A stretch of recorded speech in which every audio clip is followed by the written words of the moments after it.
What's going on, boys and girls? This is BBD with BBD TV, the biggest Tennessee Volunteers fan on YouTube. And you're watching the two Irish brothers. Shout out to the Notre Dame Fighting Irish. Go Vols!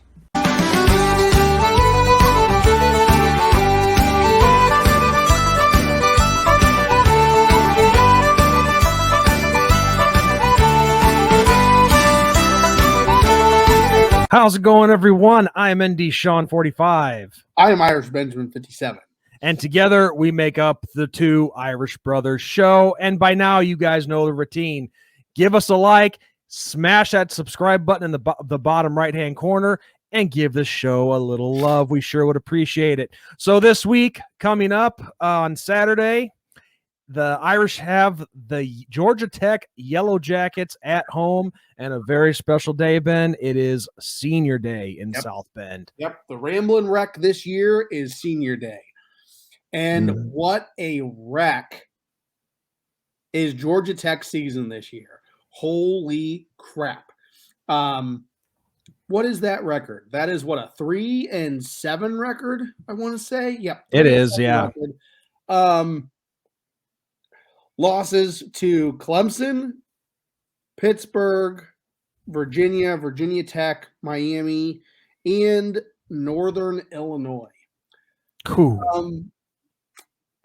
So definitely a down year for the Yellow Jackets. But Georgia Tech is a dangerous team. They beat North Carolina 45-22. We'll start. And you look at that and you're like, how the hell did that happen? So this is a team that has the potential. And that's the key word there, has.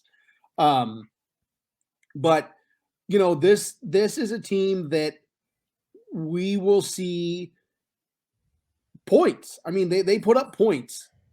You look at their scores.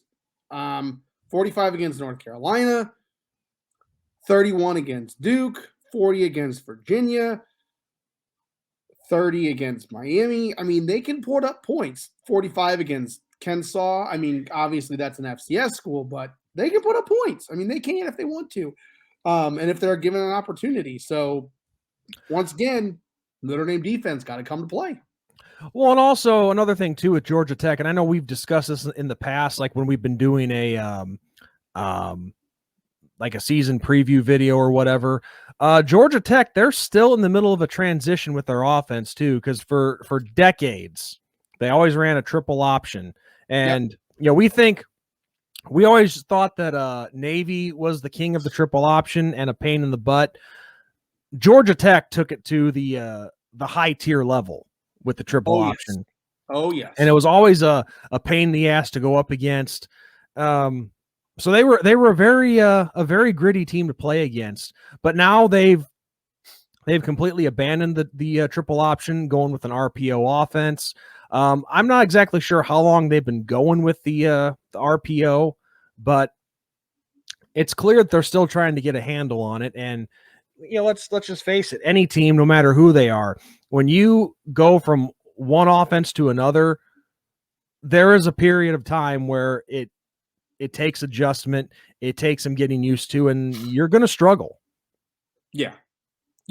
And I do believe Georgia Tech won a national title with the triple option, if I'm not mistaken.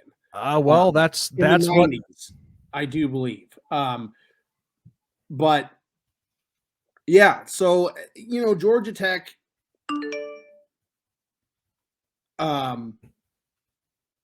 is they're up and down. They've been an up and down program for the last few years. Some years they have decent season, and then the next year they have an average to below average season, and this year's definitely below average. It was in 1990 that Georgia Tech won the national championship. Yeah. So one of those, I don't follow Georgia Tech enough to know everything like little about them, but just going through statistics, I mean, they give up a lot of points. They score a lot of points. So, I mean, it's kind of a give and take with them. I mean, they average 28 points a game. Their opponent averages 29 points a game. So a lot of give and take. Well, that statistic alone just says the story of their current season. I mean, it hasn't been good. It's been rough. They're still transitioning from one offense to another, like we already addressed. But you look at the statistics of individual performances. I mean, their starting quarterback, the primary one has been Jeff Sims. 113 of 188 passing, just shy under 1,500 yards.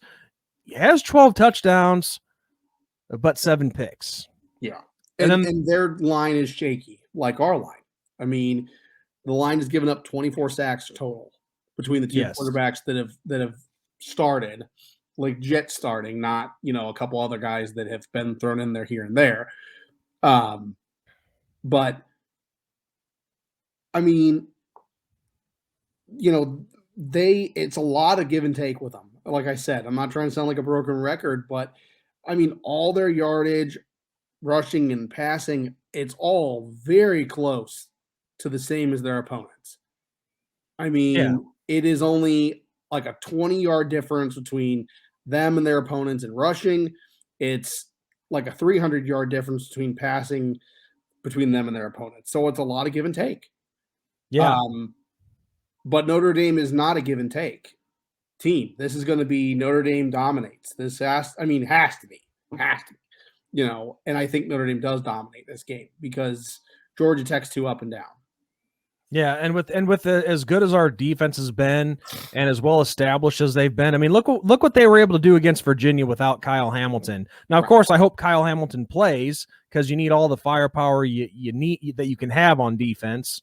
But of course, as you guys know, we're filming this on Sunday night after the Virginia recap. Don't know yet if Kyle Hamilton is going to be cleared or not, so we'll just have to wait and see. Hopefully, by the time we release this video, he is, and I would love to see that.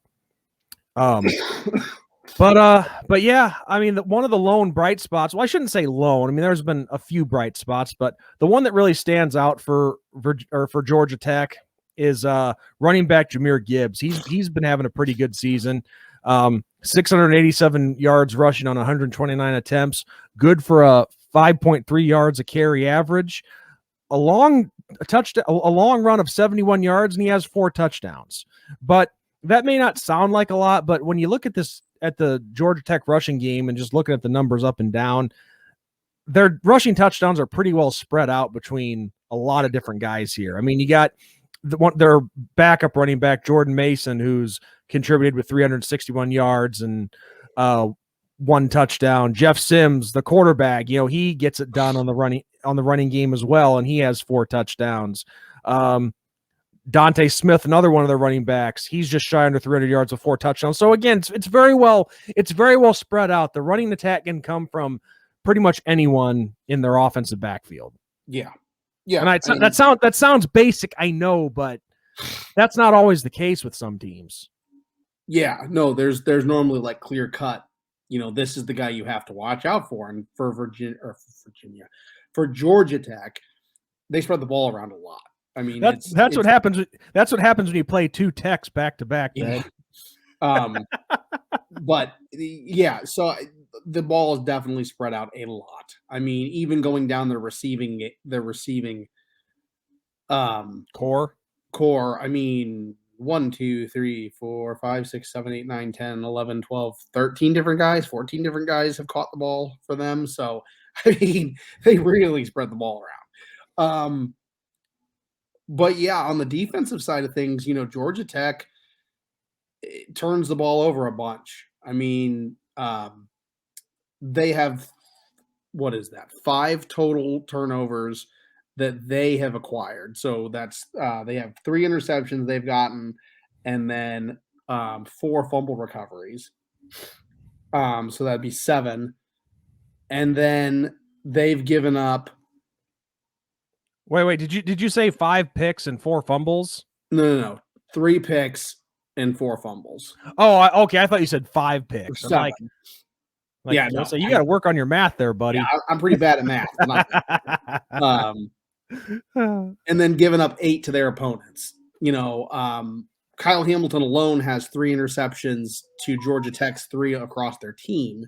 So, I'll leave it at that. It goes back to that give and take what you were talking about. So, I mean, this is definitely a team that Notre Dame has to, in my opinion, push around. They have to. I mean, if you want to make the NY6, if you want to win the NY6, and if that is at this moment in time the highest thing we can achieve this season, then Georgia Tech has to be the team that Notre Dame just boat races. Yeah. I mean, I want to, I want to, and this is a game where I do want to see 40 or 50 points, but at the same time, if it's another case where we're beating them, 28-3, 31-6 or whatever, I'm not going to complain about that because 28 points is still a dominating victory, that kind of thing. Right. But yeah, of course, like you said, I want to see them smack Georgia Tech around too. And you should. In the senior day. I mean, we want to see that kind of stuff happen on senior day more than any other day. And also to make a quick point too, it's not just seniors, but I mean, there's some, guys that could be leaving early for the draft, aka Kyle Hamilton. You never know. It could be the last time we see him in a Notre Dame uniform. Well, actually, no, he's only a sophomore, isn't he? I want to say he's a junior.